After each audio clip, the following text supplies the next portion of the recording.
देखिए, ये टीजीटी शिक्षक भर्ती के लेकर, और जानते ही यूपी में कोई भी भर्ती हो तो बिना कोर्ट के हस्तक्षेप के फाइनल नहीं होता है, जैसा कि पहले भी देखा गया है।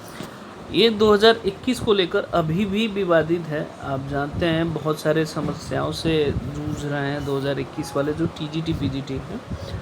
उसमें अगर बात करें तो आज देखेंगे कि आरक्षित वर्ग को शामिल कर जो वेटिंग लिस्ट बनाने पे था उस पर रोक लगा दिया गया है, और ये एकल पीठ के आदेश को चुनौती दी गई थी। ये आप देखेंगे। इसमें अब चुनौती पे बात करते हैं, फिर आने वाली टीजीटी पीजीटी एग्जामिनेशन पे भी बात करेंगे। मैं आपको एक एक चीज़ बता रहा हूँ कि ये प्रॉब्लम है क्या और कि क्यों इम्पोर्टेंट है। इलाहाबाद हाई कोर्ट के टीजीटी पीजीटी शिक्षक भर्ती का जो आरक्षित वर्ग के अभ्यर्थी को तगड़ा झटका लगाया। क्यों झटका लगाया? इसमें ये था कि जो लोग, जैसे मान लिए वेटिंग लिस्ट जो तैयार की गई थी, उसमें कोर्ट ने अगली सुनवाई जो है 15 मई को है, और न्यायमूर्ति महेश चंद्र त्रिपाठी या न्यायमूर्ति अवनीश कुमार गुप्ता जी ने एक खंडपीठ का हाईकोर्ट के एकल पीठ के आदेश को चुनौती देने का अपील कर। इसमें प्रॉब्लम क्या था मैं आपको बता देता हूँ कि आरक्षित वर्ग के जो अयोग्यता के आधार पर सामान्य श्रेणी के सूची में शामिल करते हुए नए सिरे से प्रतिशत सूची तैयारी करने का आदेश दिया था। मतलब मैं आपको बता देता हूँ कि सपोज करिए कि वेटिंग लिस्ट था, तो जनरल कैटेगरी का कट ऑफ मान लीजिए, मैं एक एग्जांपल से समझाता हूँ, 200 था किसी भी सब्जेक्ट का, मान लीजिए हिंदी मान लेते हैं, तो इतने पे सिलेक्शन हो गया। लेकिन जिसका 199 था और 198 था, ये अगर मान लीजिए जिसका था, तो ये वेटिंग लिस्ट में आ गया था। वेटिंग लिस्ट में आने के बाद क्या करना था कि अब देखिए ओबीसी में भी हुआ है, मान लीजिए ओबीसी का 194 रहा, तो जब कट ऑफ किया गया है, जब जारी जनरल की रिक्त पद हुआ है खाली, तो उसमें जैसे मान लीजिए 10 क्वेश्चन उन्होंने डाउन किया, तो मान लीजिए अब 190 हो गया जनरल का, ओबीसी का 194 है।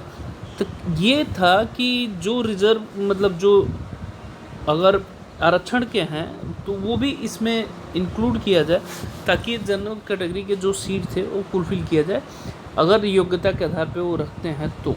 क्योंकि जानते हैं जब वेटिंग लिस्ट निकला हुआ था तो उसमें कई सारे सीटें अभी भी रिक्त पदे हैं, जाकि आप जब बहुत सारे सब्जेक्ट में जिसमें कैंडिडेट मिले ही नहीं, काफ़ी हद तक सीटें खाली गई हैं।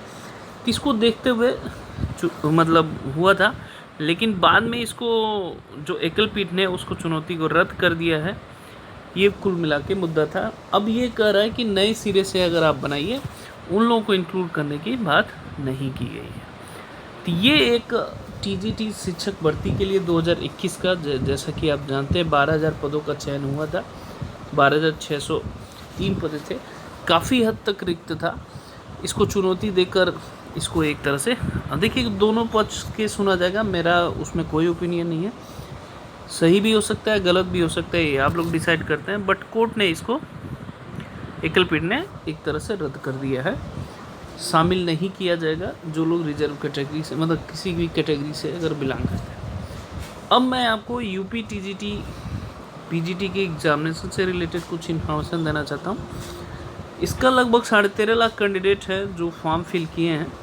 मैं आपको बता दें, जैसा कि बार बार बताता हूँ, कि जून से इसकी प्रिपरेशन शुरू हो जाएगी, तो आपको जुलाई में इसका एग्ज़ामिनेशन, जुलाई मिड या अगस्त स्टार्टिंग में इसका पेपर देखने को मिल सकता है। तो अपनी तैयारी जारी रखें, क्योंकि चुनाव का माहौल है, तो चुनाव के माहौल में डिस्टर्बेंस नहीं होना। कौन जीतता है कौन हारता है ये आपका राइट है, आप जाइए वोट दीजिए, बट आपको तैयारी करते रहना चाहिए। अगर आपको पोस्ट पाना है तो आने वाली शिक्षक भर्तियां बहुत सारी हैं, उसके हिसाब से डिवाइड करके तैयारी करिए।